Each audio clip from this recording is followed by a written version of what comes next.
Welcome to the Fix It Fair online, brought to you at home in our new and unusual model of bringing community resources directly to you.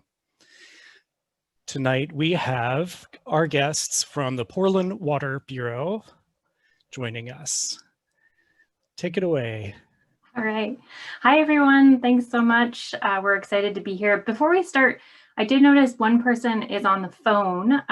If you're on a computer as well and can see, but you're just using your phone to call in, if you wouldn't mind chatting that to us, putting it in the chat, that would just help me know if I should describe slides or not. And if anyone else needs any accommodations as we go through, please put that into chat or let us know. And we'll do our best as we go. So I am Penny Milton. I work for the Portland Water Bureau and my focus is water efficiency. And I'm here with Matt Weatherly. And Matt is going to be focusing on water quality tonight. So we are going to have a lot to talk about. It's all fun. It's all water related. But before we get to that, if you can put into the chat, if that's easy, who lives within the city of Portland or essentially where you live. So that'll give us an idea of who we're talking to. We'll just give you a few seconds to do that. If you're on Facebook, you can put it in the comments. That'll get relayed back to us as well. Okay, I don't know if we have any comments, but we're mostly going to be talking about Portland today. And so if you're outside of the Portland metro area, we do have other resources that we can talk to you about, but this is going to be a pretty Portland focused event. And so we'll go through it like that. What I hope you'll go away from this with is a better understanding of your water system and how safe water gets to you. I hope you'll understand better water quality at home and come away with some tips there, as well as tips for troubleshooting leaks and high bills. And then lastly, if you know someone who has lost income recently, or maybe if you've lost income, we do have programs to help. So we're going to share information about that as well. We're going to launch a poll here. For those of you on Zoom, go ahead and answer on Facebook. You can play along in the comments. So do you drink tap water? We'll launch that poll now.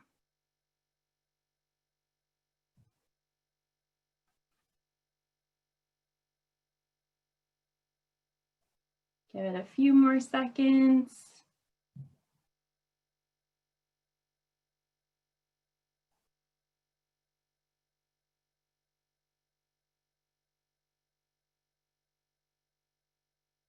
Okay, I'm going to give you like 10 more seconds. Tell us about that. And then when you can go ahead and bring that up and show folks. Okay, so we have some always and some never. So great, we're going to talk about tap water, and then maybe by the end of this presentation that'll change. But that is great knowledge for us to know. So how your water gets to you, we're going to take a little bit of a virtual journey here. So we aren't really able to take folks out to the watershed right now. So I'm going to take you through a series of pictures and maps and kind of show you how our water gets to you, because it's pretty cool. And first, we just have to know kind of what are the two sources of water? What are we talking about here? So in Portland, we have two sources. We have our primary source, the Bull Run watershed, and that's the upper picture. Beautiful lake there. And then below, our groundwater system, or the Columbia South Shore well field, is our second drinking water source. So we'll explore both of those here. This is just a stylized map of our water system. So I'm going to use my pointer. We're going to explore out in the watershed. We're going to come into town. We're going to go out to our well field along the Columbia River. We're going to meet up at Kelly Butte, where the water mixes and heads out into the distribution system into your homes. And then Matt is going to talk a little bit about how we make sure that water is clean, treated, and ready for you to drink.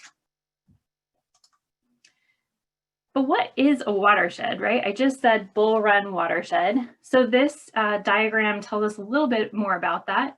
A watershed is basically an area of land where all of the rain and snow that fall onto that area of land drains to a common body of water, like a river, lake. So in our case, the watershed that we have, the Bull Run watershed, drains to the Bull Run River. And we have dams on that river that allow us to store more water. So we're gonna visit some of those here. The Bull Run watershed is located out by, by Mount Hood. So this is the protection boundary around the Bull Run watershed. You can see it's very close to the mountain. Many folks think that our water, our drinking water, actually comes from Mount Hood, like snowmelt. It is not a snowmelt from Mount Hood. So it is actually separated by a ridge here that keeps that water going into other rivers like the Sandy River, and then the Bull Run is a whole separate watershed and system over there. You can also see outlined here our Columbia South Shore well field, our groundwater system in town.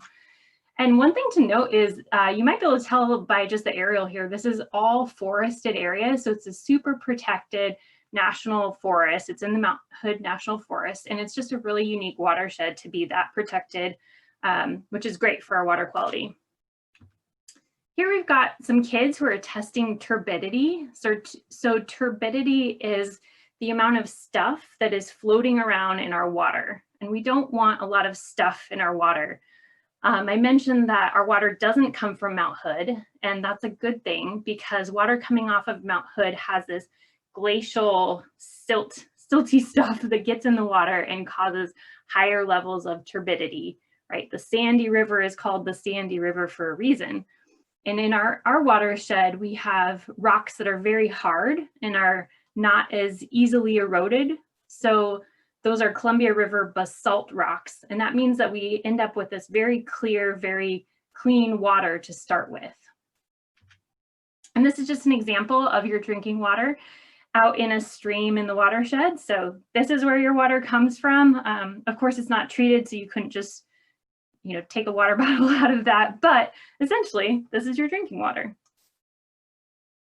So we're gonna start up at Bull Run Lake. We're gonna head down into our Bull Run River, meet up at the dam, Dam 1, go to Dam 2, down into town, and then out to groundwater. So here we go to our Bull Run Lake. So Bull Run Lake is a beautiful, clear, natural lake that we have a small dam on. And it is, that's just to allow us to have some extra water storage at the lake. Then we travel on to the river. So the river is, this is our primary drinking water source. And in this picture, it's headed towards Reservoir 1. And this is Reservoir 1. In the back of the picture, this is the very backside of the dam. And in this reservoir, we have about 10 billion gallons of water.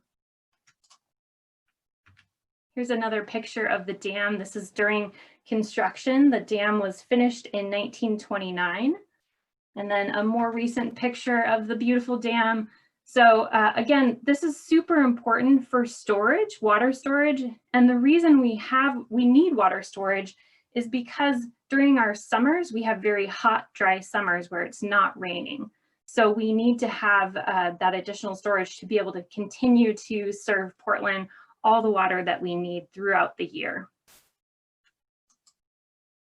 And then we've moved down the river to Reservoir 2. So these are the intake towers at Reservoir 2. And what these allow us to do is to take water from different depths of the reservoir. So this is super important to allow us to send really cold water downstream for fish. We're only taking about 20% of the water in the river for drinking water, and then the rest of it is going downstream for, like I said, fish, animals, everything else that needs that water. So it's important to send that water, or the coldest water, downstream. I just want to highlight something I didn't say in the beginning. We're serving water to about 1 million people per day. And like I talked about, we need that storage for the summer months. That's because our demand ranges from about 80 million gallons up to 130 million gallons per day. And we've seen as high as like in the 160s million gallons per day. And so that's a doubling of our demand. And it's really important to have that storage and to have a second source of drinking water, which is where we're going next. So aquifers are under the ground. That's where water is held under the ground in rocks. And this is, these aquifers are out by the airport. So if you're driving along I-84 from the airport heading east, you're driving along the Columbia South Shore well field. And we have 26 drinking water wells in the well field that are supplying water whenever we need it, but especially during the summer months when we need to supplement bull run supply. This is our groundwater storage tank. And this is one of our staff members doing some monitoring. So in addition to those 26 drinking water wells, we have a number of monitoring wells throughout the system to keep an eye on the health of the aquifers. And this is just a fun picture. So if you've ever seen these bunker looking things driving along the Columbia River, that is actually, there's a well under there, a pump, and that is our drinking water. So now you know what they are. You can tell your friends. Now we are in the center, the hub of our system at Powell Butte. So this is the visitor center up at Powell Butte. It's a great place to go if you haven't been up there. But underneath there are two large underground tanks, and those are mixing water from Bull Run and groundwater when we're using it. And that's acting as kind of the hub of our system before we go out into the distribution system. So that's here. And then the last thing I want to show you is just the towers and tanks that you may have in your neighborhood. So these are storing drinking water. This helps us to manage the pressure around the system, make sure everybody has good pressure, and just store water throughout the system so it can get to your tap. And then I'm going to let Matt talk about how we keep that safe along the way. Thanks, Penny. So yeah, I've been working with the Portland Water Bureau for over about 13 years. The last 4 years, I've been working within our water quality group, promoting primarily lead and water testing and prevention, along with co-managing our water quality phone line and email, which really means I get to time to talk with customers like you all to troubleshoot water quality and pressure issues.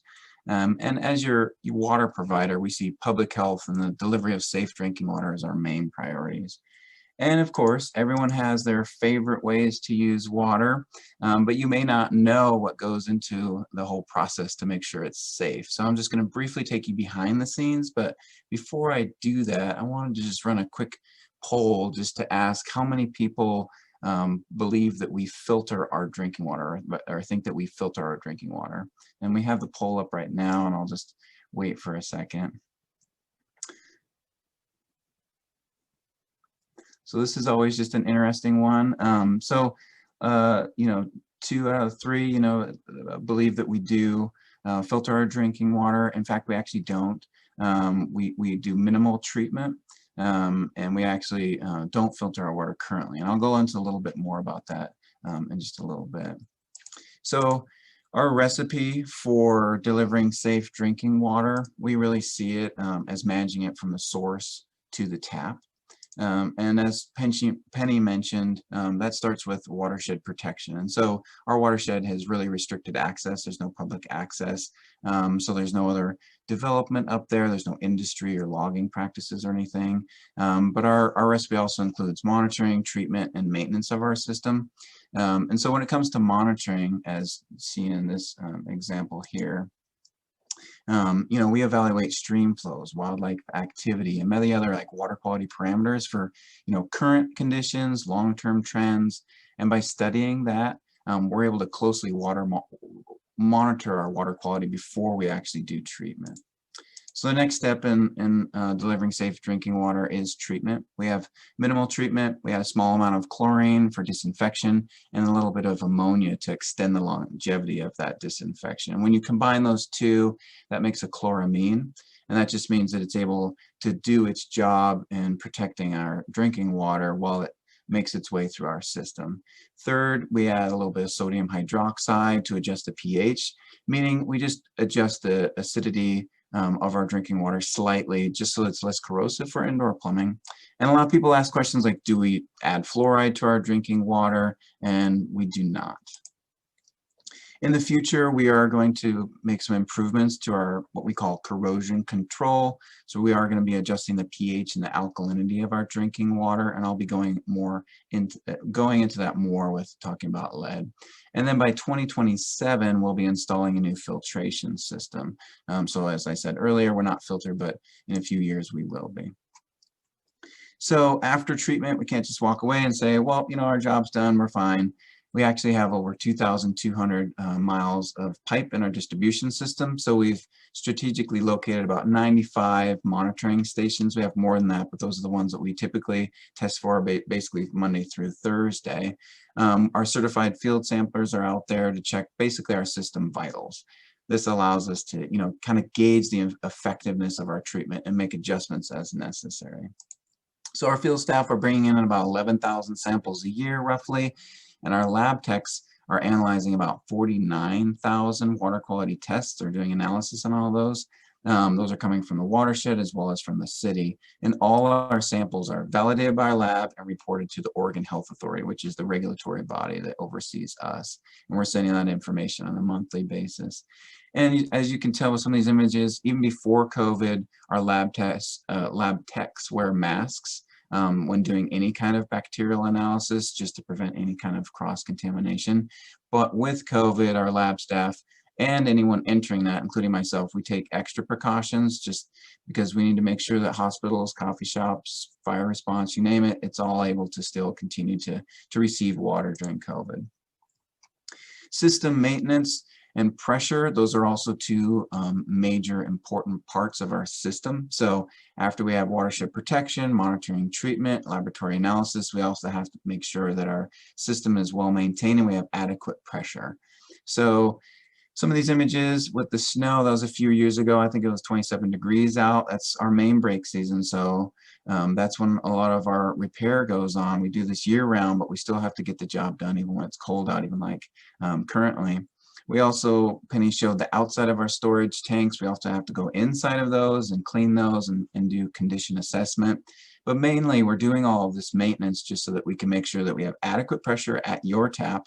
We're protecting ourselves from any sort of outside contamination getting in, and it's also for fire response. And so for this next video, there's no audio, so don't worry about that. Our crews are basically using a main break shield just to put over and so they can set up a clamp for the repair.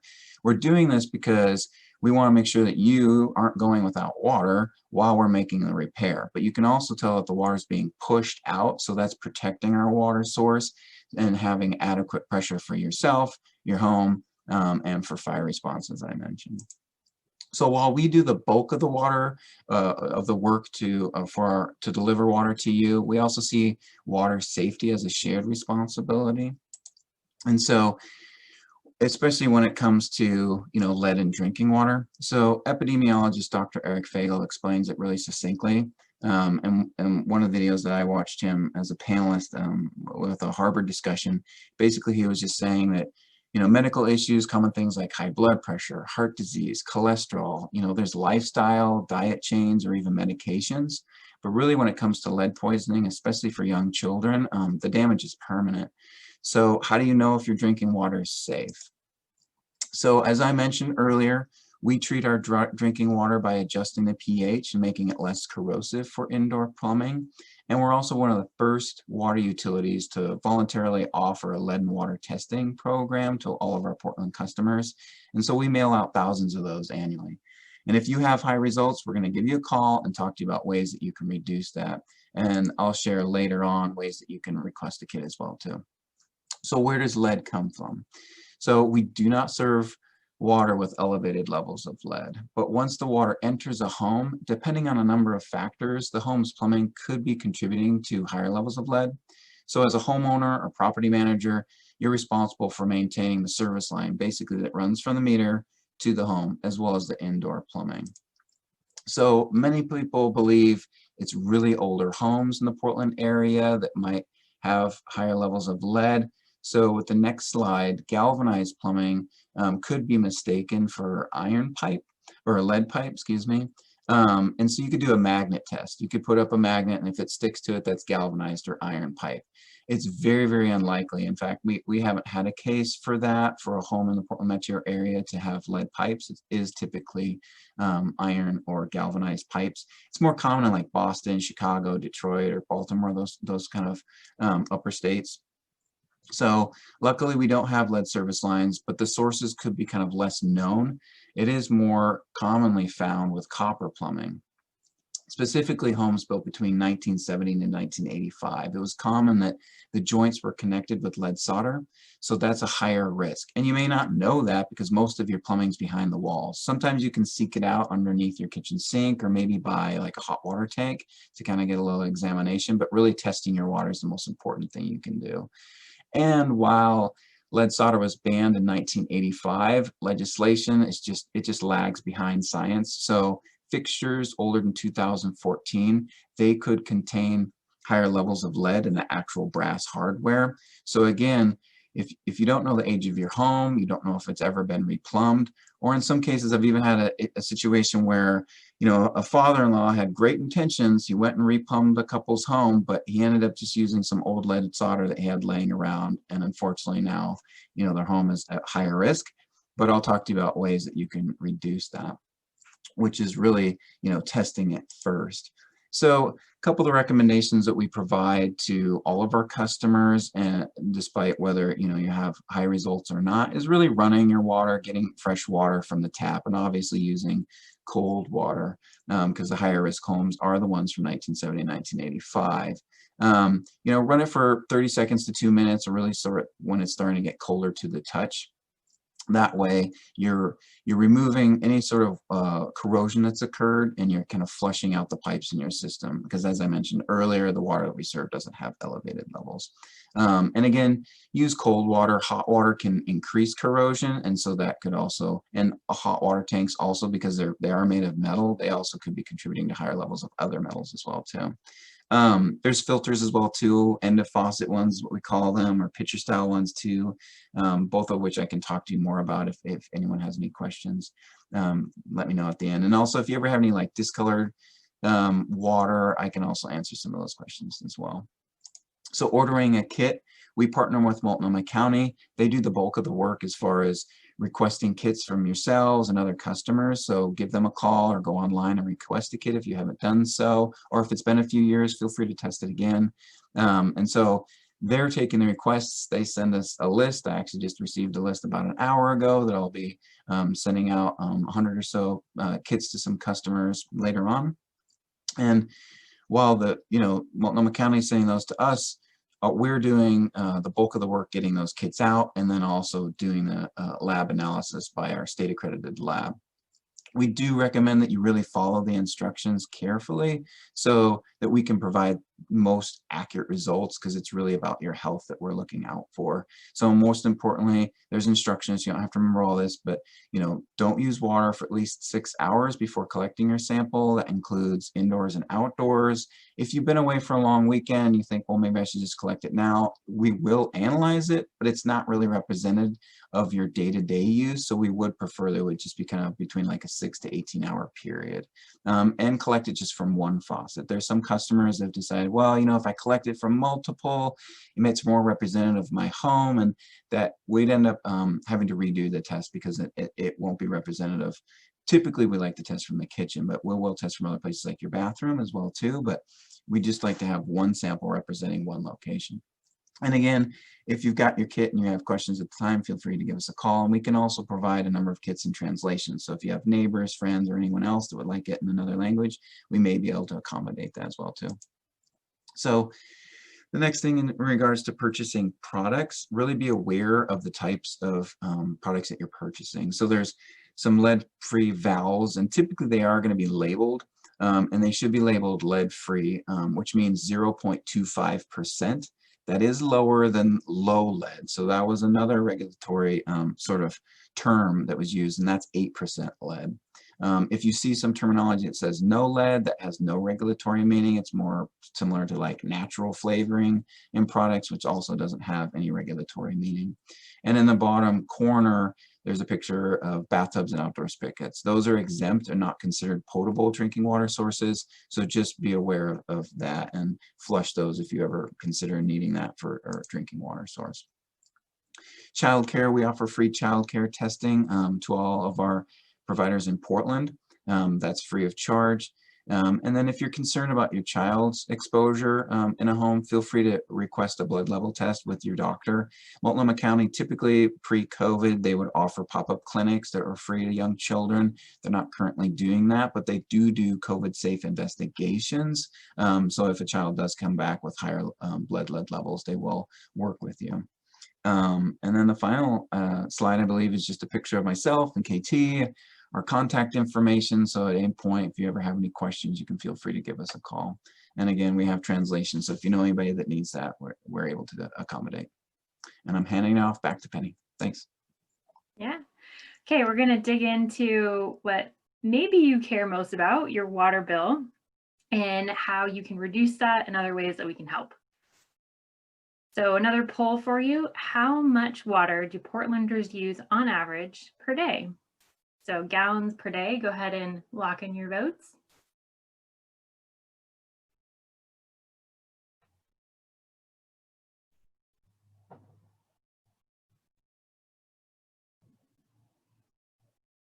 Don't worry, even if you get it wrong, we're still going to talk about it. It's going to be great. Perfect. Okay, we'll go ahead and show those results. So many of us think that we are very, very water efficient at 25 gallons per day. And the answer is actually 48 gallons per person per day, which seems like a lot, but is actually, we're doing really well compared to a lot of parts of the country. But it's still, there's still room for improvement for everyone. And we're going to talk about how you can affect water use at your own home, which depends on a lot of things. So right now, especially number of residents. So if you have more people staying with you or, kids home from college or something, that will make your water use go up. If you have older toilets, definitely going to make your water use go up.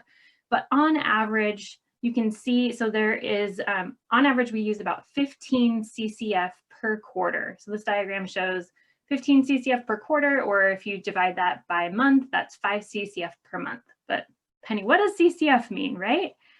1 CCF is 100 cubic feet and is equal to 748 gallons. And that CCF is the unit that a lot of utilities use to measure water.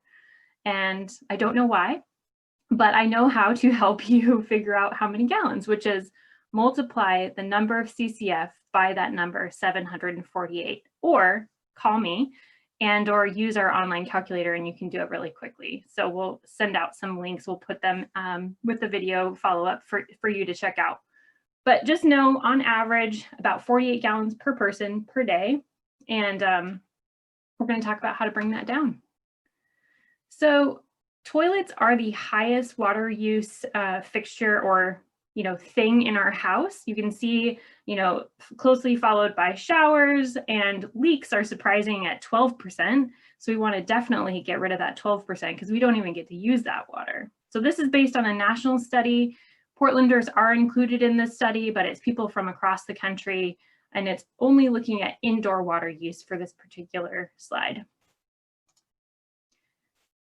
You just saw that toilets were the largest water use. So we're going to focus on that for just a little bit. So age matters with toilets. If you have a pre-1992 toilet, we would love to get that out of your house and help you do that with a rebate. So we have $50 rebates, or if you're enrolled in our bill discount program, $100. And that rebate goes back on your bill when you are able to replace it with a WaterSense labeled toilet, which is just a toilet that's proven to work and it's very water efficient. And let's take a look at that. So this is a breakdown of how much a toilet costs you per person per year, just with paying your regular water sewer fees. So that's assuming it's about 5 flushes per person is what this assumes, but you can see it's about 4 times as much if you have an older toilet. So if you have a toilet from the 1960s, let's get it out. and replace it. And you can look for those WaterSense labeled toilets at any hardware store. Many carry them now. I would say all of them carry them. It's a very well-known labeling system. So just go ahead and look for WaterSense and then make sure the other one is recycled. There we go. And it's an online application. It's pretty easy. You just need to have your receipt for the toilet and your receipt for recycling, and then install that new toilet at your home. I also want to talk about how you can use your water meter to find a leak, find out if you might have a leak. So this applies if you're in a single family home with your own meter. If you're in an apartment, it'll probably be harder because that meter serves several different units. And it also may be a larger meter in a vault. So if you're in an apartment and you want to explore more, you can still call us and we'll kind of help figure out the best ways to do that. We do work with landlords and other apartment managers all the time. But if you're in a single family home, you can go out towards the curb, kind of straight out from your house, start looking around, and you should see a little metal plate surrounded by a kind of a concrete box, and it will say meter or water meter or have a W on it. And that's where you're going to open that metal lid, and then inside is the meter itself. It has a little lid on top, a plastic lid. You'll flip that up, and then you'll see this meter face. And what you're really paying attention to is the small triangle. And in some cases, it might actually look like a blue snowflake, but this is the leak detection dial. And that measures very small amounts of water that are moving through the meter. So the test that you can do is make sure that nobody's running laundry or anything, and nobody's using water in the home. Then go out to your meter and you're going to look. And if that little leak detection dial is spinning, then you know that water is being used somewhere. So then the assumption is that is a leak. And then you can kind of get to work to isolate where that leak is, or call us and we can help you figure out what might be some likely causes. The sweep hand measures larger amounts of water, and the numbers are what we read to be able to know how much water you're using. Hey, Penny, this is Wing with the Fix It Fairs. We do have a question. And for attendees, if you hover over the screen, you'll see a little pop-up of a Q&A box that if you have questions, you can answer, put them in there and we'll make sure that we answer them. We have an attendee who asks, how much does water use fluctuate between summer months and winter months? Wondering if it is significantly higher with lawn watering or washing cars, swimming pools, etc. Yeah, that's a great question. So overall, as the city, we see our water use almost double sometimes. So like I said, it goes from 80 to, it can be up in the 160s, but we also see that for residential customers who irrigate. So if you have a garden or a lawn, I talk to many customers who see their water use double in the summertime by irrigating. One thing that will help with that is it's called the weekly watering number. The weekly watering number, you can just Google it. It's put out by our regional water providers consortium. So all of the water providers work together on this. And you put in your zip code and you can get text messages or emails to get recommendations weekly on how much you should be watering. So it can be really hard to know, how much your lawn needs. And that's going to give you a better idea than just watering every day. Like, we don't want to see that for sure. But it's, I can't answer, we don't have an average per person how much it goes up, but I would say it very likely doubles. And if you're interested in seeing your water use history, we can do that for you. You just need to call us and let us know. Hopefully that answers the question. Was there anything else, Wing, or was that it on that one? That was it on that one, I believe. Thank you. Okay. Yeah, keep those questions coming. That's great. So with the water bill, if you have yours handy, that's awesome. We can look at it together. But your account number, that, how much you're going to pay. But then the days of service is really important. So sometimes this is shorter or longer, even though you're still getting a quarter bill. We read, within a window of time. So that's the first thing to look. If you have a higher bill, was it a longer period of service? This is also going to help you figure out how many gallons per day when we get to that part. So days of service, that's important. Usage, super important. So we have our water volume, that's the first number, and our sewer volume, the second number.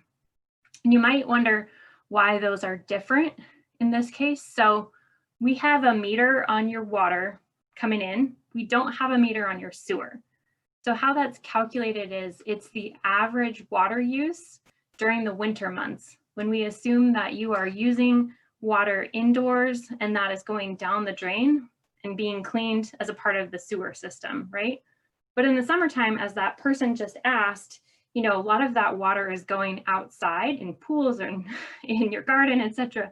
So you shouldn't be charged for that water, which is why that average is based on your winter months. And it's also great motivation to be super efficient now, because you can lock in your sewer volume for the rest of the year. So be very efficient during these months and you pay less throughout the whole entire year until it comes back to the next winter time. With the water volume, so it's 25 CCF in this example. So if we wanted to figure out how many gallons per day, we would multiply that by that magic number, which was 748. And then that gives us the total gallons. We would then just divide it by the number of days of service. That's going to give us our gallons per day. And then if you have, you know, 4 people in your household, you divide that by 4. Or you go online and in the link that we'll put up, you put all the numbers in and it'll calculate it for you. But that's kind of some of the important parts of your bill. The other thing I want to highlight is this deduction here. So this is a Clean River Rewards credit, and that's because this bill is showing that the people are collecting all of their rainwater that falls on their home and it's staying on their property. So they might have disconnected downspouts, or they might have several large trees, large storage, water storage tanks, etc. But you can get that whole part of your bill credited off, and that just stays on there, you know, every bill. So that's a good thing, and you just apply for it online if you already have done those actions. Okay, we'll keep going here. Maybe. There we go. So we are here to help, and these are some of the ways that we can do that. Some of the programs are income-based and some of them are not income-based and open to all customers. So starting with the income-based, we have a bill discount. It can be pretty substantial, up to about $275 off a quarterly bill. And then if you are enrolled in that bill discount, you have that bill credit for 2 years.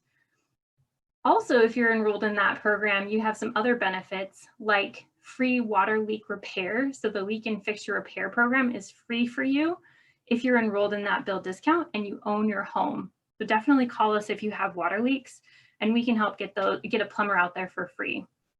There's also crisis assistance for anyone in the bill discount. So up to $500 off of your bill.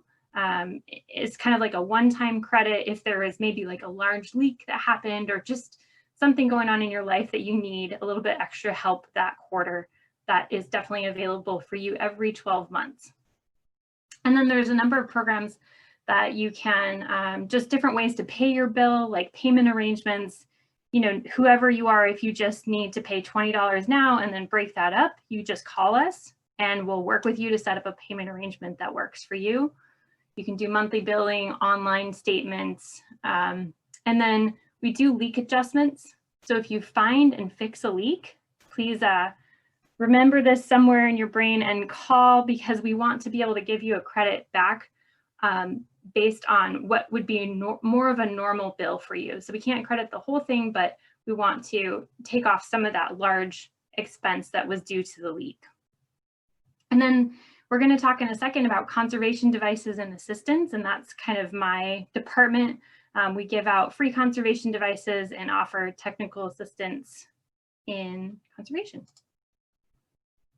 You might not think that you would qualify for the bill discount, or you might just know someone who might qualify for the bill discount, but I always encourage people to check it out, because you just might, or there might be a time down the road where you need this for a couple of months. And so check out the monthly income, and then you can apply online, or you can do a paper application, and you'll just need to have some proof of income.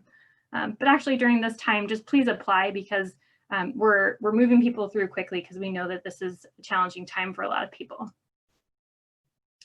Free water leak repair. So I talked a little bit about this, but here's some examples of the things we can fix. And we can replace toilets, faucets, showers, all of that, pipes.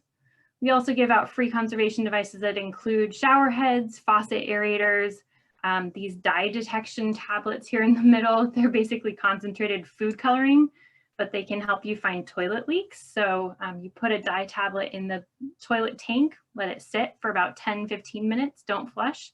And then if you see blue coloring come into the bowl, then you know you have a leak from the tank to the toilet bowl. So we want to get that fixed. So these are totally free. You can order them online or give us a call.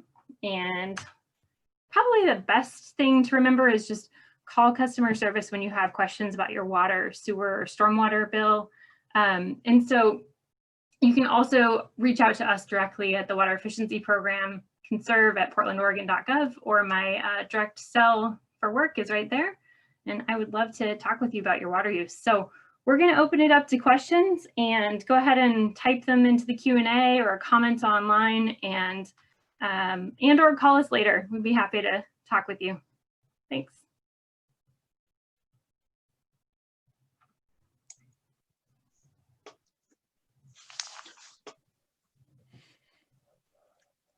Hey everybody, this is Wing with the Fix Affairs. Thank you, Penny and Matt. I know there was a lot of information presented there. We're going to post the recording of this session on our YouTube library, and then our resource directory will link through to it, as well as the links and email addresses and such that you saw in the presentation today.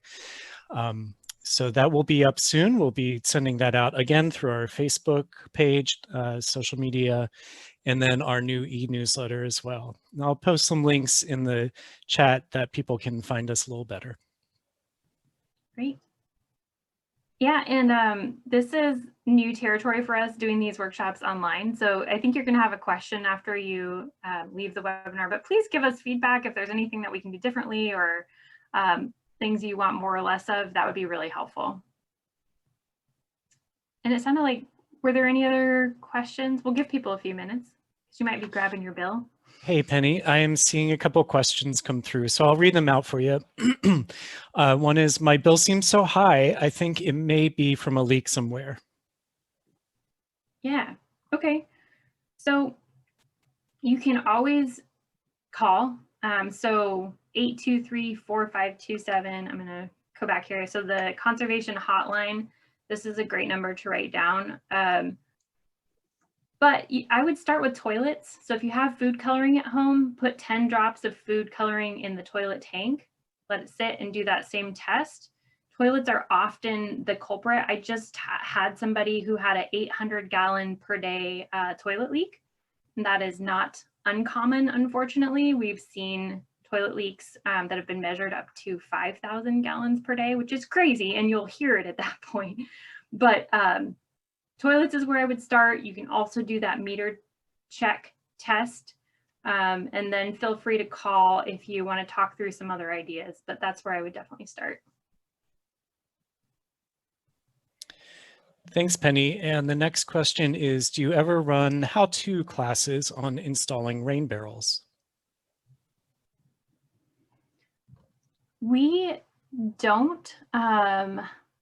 I'm gonna note the interest there.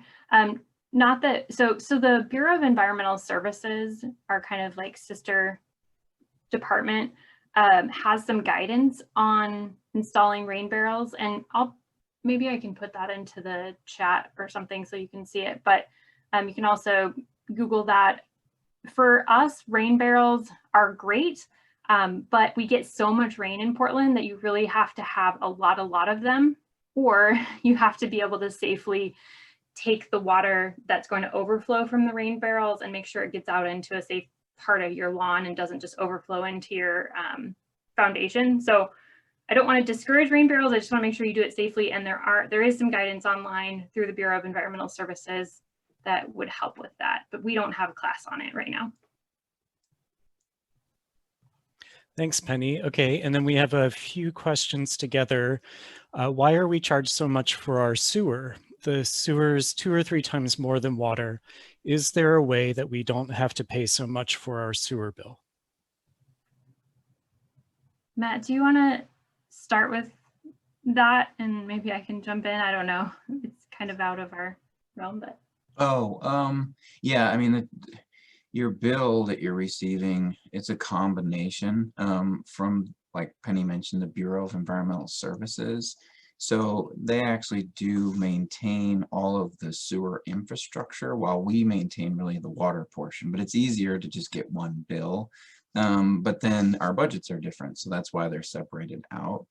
Penny will go into ways that you can do savings. As far as like cost goes, you know, they had the large project a few years back, basically to make sure that water wasn't overflowing in the storm drains and going into the Willamette and, you know, damaging our natural wildlife and in the Willamette River. And so a lot of that now is just being shifted, and so like that cost is then a bit higher basically on your bill, mainly because of that larger project. But Penny's probably going to be able to go into more detail in regards to how you can manage it. So there's a certain portion of the year that you can go into really kind of hyper focused on trying to do cost savings in your home, and Penny can kind of go into that more if you want.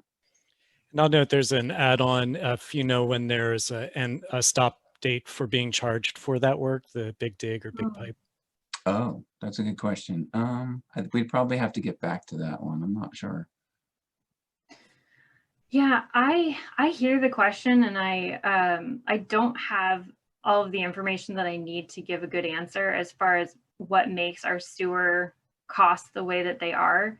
I had a chance to talk with someone from Bureau of Environmental Services once that, you know, was just talking about the differences in the age of our infrastructure in Portland, and how we're unfortunately dealing with some really, really old infrastructure beyond what Matt was talking about with our, you know, the big capital projects that have gone on.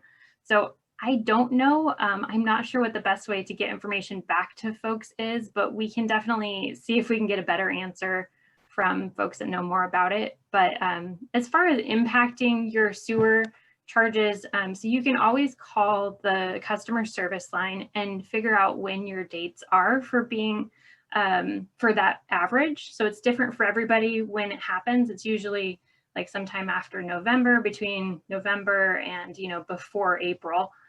But if you know that, then you can take some action during that time and make sure you replace the shower heads in your home with water efficient shower heads. You replace aerators, you go through and check toilets and all of those things, which are good to do anyway, but would be really good to do now, so that you're kind of locking in that volume. So I think that's what I can do to help. And then we'll follow up with Wing and see if we can get some better answers on the differences of cost and what's driving that, and maybe how long we as a community are going to be paying for some of those larger projects, because I just don't know.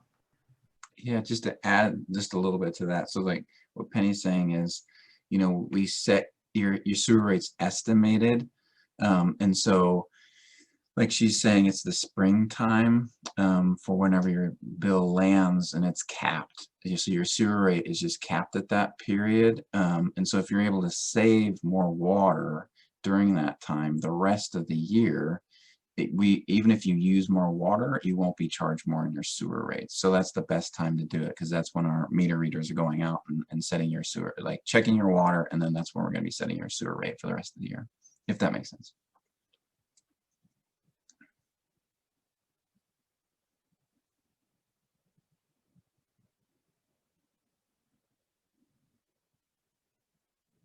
Well, we appreciate the questions. If there's any more, let us know.